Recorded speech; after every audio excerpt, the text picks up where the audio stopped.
Hey everyone, it is time to give you an update on the bathroom.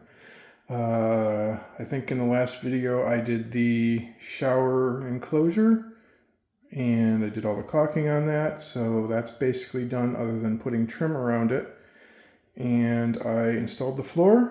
It's the same exact floor that I used in the kitchen, and I had a video on showing how I installed that. This went pretty quick, and then after that, I started putting some final touches back, like I put the light fixture cover back on. I actually had to replace the fan motor because it started squealing.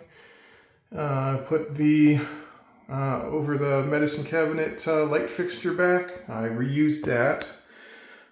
Put the outlets in, covers on. Put some new escutcheons around the pipes.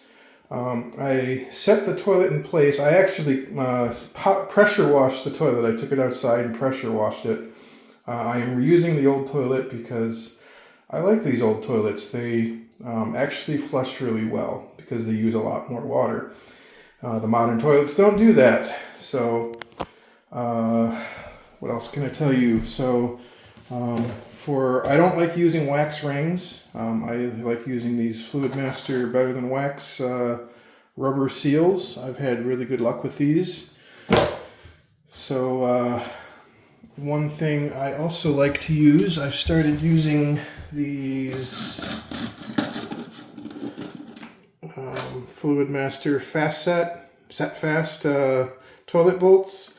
And these are multi-parts. This has got the nut that goes under the flange. Then it has a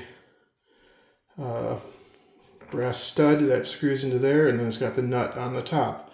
The issue I'm having is these aren't long enough. I can just barely get the nut on here, and that doesn't include the toilet cap.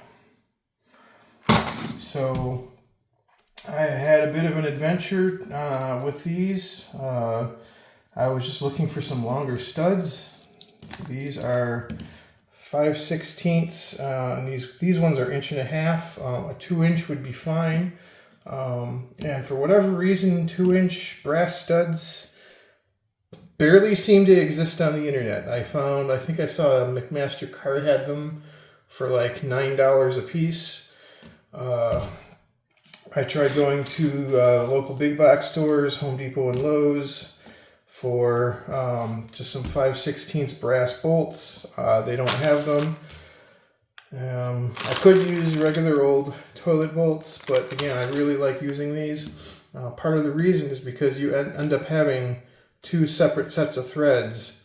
So it is much more likely you can get the bolt out in the future if the top or the bottom starts spinning. And again, these also are really good at not spinning in the flange. So what I ended up doing is I went on eBay and I found some 2-inch long brass screws, and I'm going to cut the head off and make my own studs.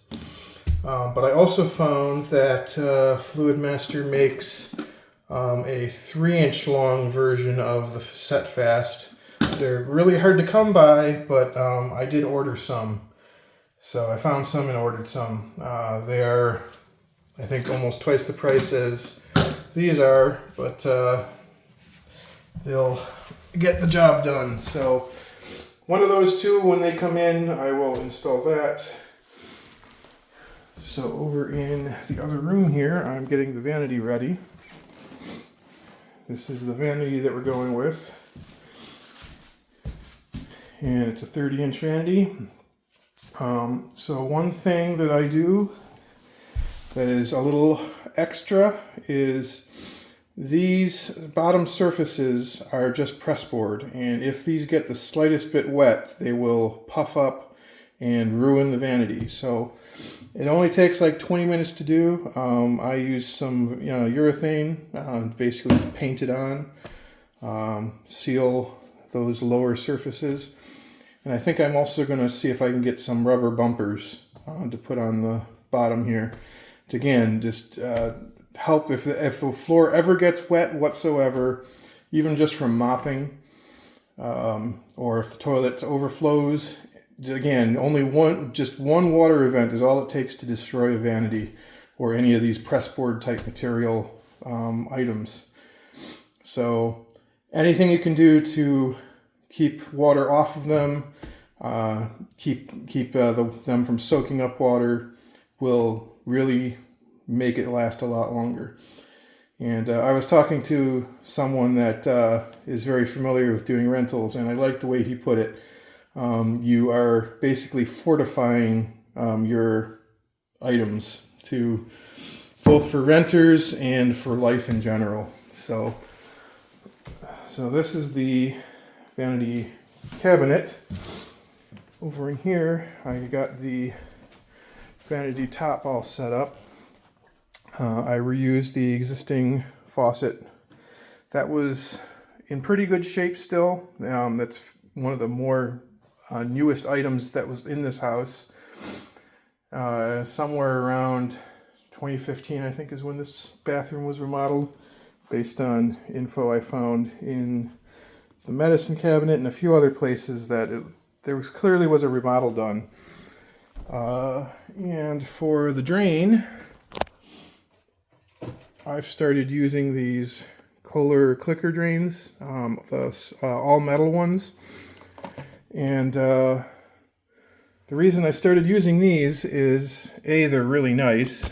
B, they don't seem to clog up nearly as much as the pop-up versions. Most people hardly ever actually plug their drains. So that's another reason for it. And again, I just had really good luck with these versus the pop-up drains. Another issue I've had with pop-up drains is the rod will actually rot out inside of the tube, and then your stopper always just hangs down. And any of the plastic tube versions that I've ever seen, they get clogged for whatever reason. So again, none of this stuff is sponsored. I pay for full price for all of this stuff, but again, I've just had really good luck with it.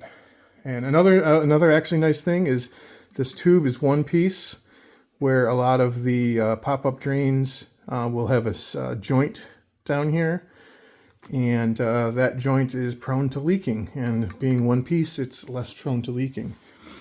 Another thing that I do that I've learned is it always seems that this seal leaks. So what I've started doing is I coat that seal and the piece of pipe all around it, all those threads, I seal them up with Megalock. And that seems to keep it from leaking. And just tighten it up like usual. No Teflon tape or anything needed. So that is the update for the bathroom. And I will start putting some of this stuff in and show you probably close to when it's finished. So just a quick update. Thanks for watching, everyone.